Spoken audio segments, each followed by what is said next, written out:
Humans have always gone to extreme lengths for survival, which explains why some humans started building entire cities below ground. Digging downward for shelter, security, and comfort was born out of pure necessity, creating elaborate architecture by using nothing but chipping away at the earth and bedrock itself. My name is Kaylee, and in this video we are going to take a look at one of the survival strategies of humans: underground cities.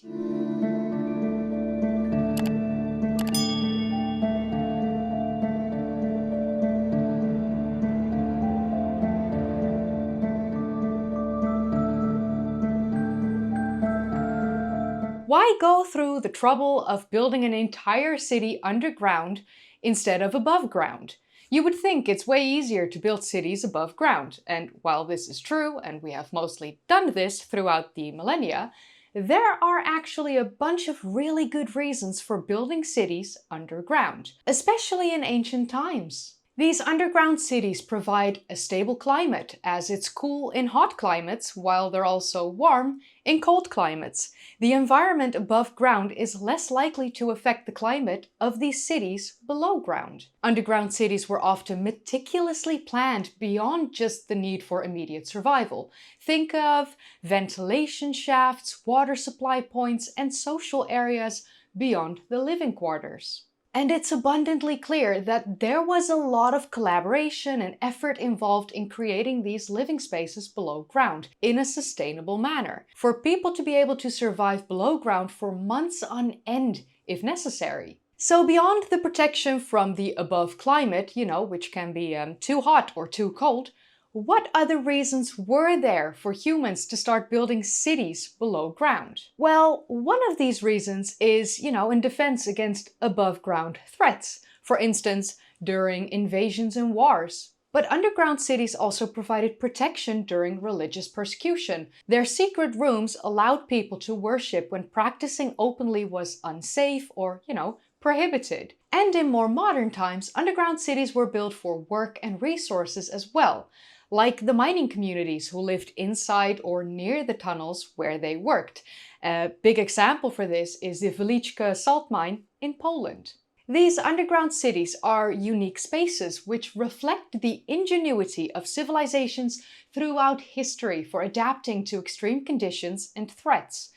And it demonstrates human resilience across the centuries. The most famous of these underground cities is located in Cappadocia in Turkey, and it's called Derinkuyu. Although it's not the only underground city in Cappadocia. There are actually more than 200 underground cities located in this area of Turkey alone. Cappadocia itself is not a province in modern times, although it used to be a province during the Roman Empire. Cappadocia is a historic region that spans across 5 modern-day Turkish provinces, these being Nevşehir, Kayseri, Aksaray, Kırşehir, and Niğde in central Anatolia. Derinkuyu is the deepest, while Kaymaklı underground city is the widest. These two are the most famous ones in this region and visited by most tourists from all over the world. Kaymaklı seems to be older than Derinkuyu, and it's estimated that the very first underground construction was created by the Hittites between 3000 and 2000 BCE, although the large-scale construction seems to have been by the hands of the Phrygians around 2800 years ago. The first constructions at Derinkuyu were also by the hands of the Phrygians around 2800 years ago. The Phrygians being an Indo-European people who lived in that area around that time. Both Kaymaklı and Derinkuyu have been heavily expanded and used by the Christians during the Byzantine era, due to religious persecution and the Arab-Byzantine wars, even offering protection during the Mongolian incursions of Timur in the 14th century CE. And the natives also used these cities as refugees when the region fell into the hands of the Ottoman Turks. Even in modern times, these cities were used by Cappadocian Greeks and Armenians to escape persecution up until 1923, when the Christian inhabitants of the region were expelled from Turkey and moved to Greece in the population exchange between Greece and Turkey. And after they left the tunnels of these underground cities, they were abandoned and forgotten. It wasn't until 1963 when the tunnels were rediscovered after a resident of the Cappadocia area stumbled upon a mysterious room that was hidden behind a wall in his home when he was carrying out renovations. After subsequent diggings, they discovered access to a tunnel network which eventually turned out to be part of a massive underground city. Fun fact, the underground cities of Kaymaklı and Derinkuyu are actually connected by a tunnel network which dates from the Byzantine era. If you are in the region of Cappadocia and you want to visit one of these underground cities, but you aren't sure which one to choose, I will quickly help you.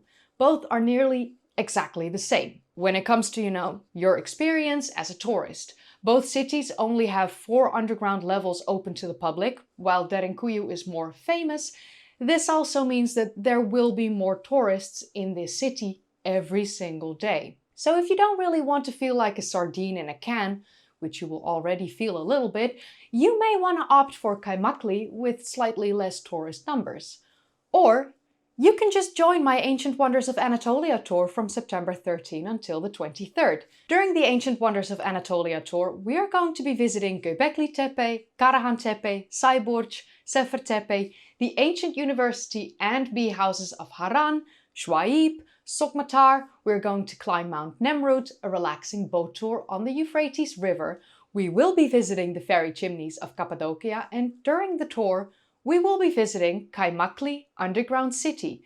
And the tour ends in Ankara with a visit to the ancient Hittite capital city of Hattusha. It's a 10-day tour hosted by me, Dakota of Earth, and Pete from History Time. And I invite you to come and join us. Go to thecommunitygarden.org/tours or click the link in the description for the Turkey tour. So while Derinkuyu and Kaymaklı are the most famous ancient underground cities, they are not the only ones. In Nushabat, Iran, there's also an underground city that also helped protect residents during invasions. This city is often referred to as Ui, and it is some 1500 years old. This is actually one of the world's largest underground cities. Orvieto in Italy is a city within a city, as the Etruscans carved a city into the volcanic rock which is located below the modern city. The inhabitants used these spaces to capture and house pigeons, store goods, and take refuge in case of threats above ground. As you can imagine, in the last few hundred years, a number of underground cities have been built with more modern equipment. But since this channel focuses on ancient history, I have decided not to include these modern underground marvels. Because I like to focus on the really old stuff. But imagine, a few thousand years ago, you were born into one of these ancient cities during a time of war and invasions above ground. You may not have seen sunlight for the very first few years of your life until it was safe again to leave these underground dwellings. What that must have been like, walking above ground in the sunlight and feeling the wind on your skin for the very first time of your life. That really must have been quite the surreal experience. But that leaves me with one question to you. What do you think of these ancient underground cities and the reasons for humans to create them? Let me know in the comments down below. And if you enjoyed watching, then don't forget to give this video a thumbs up, subscribe if you'd like to see more of these kinds of videos, and click that bell icon if you want to be notified whenever I upload. If you haven't seen my previous videos yet, then click the card in the upper right corner, or click one of the links in the description down below, or click a video in the end card. I would also like to say a massive thank you to my patrons and my channel members. Thank you so much for supporting me. Truly means the world to me. And yeah, new merch, as you can see, I'm wearing it. This is the Taştepeler map shirt. Really love it. And I'm already working on some new merch designs. So also down in the description, check it out. And I'll see you in the next video. Okay, bye.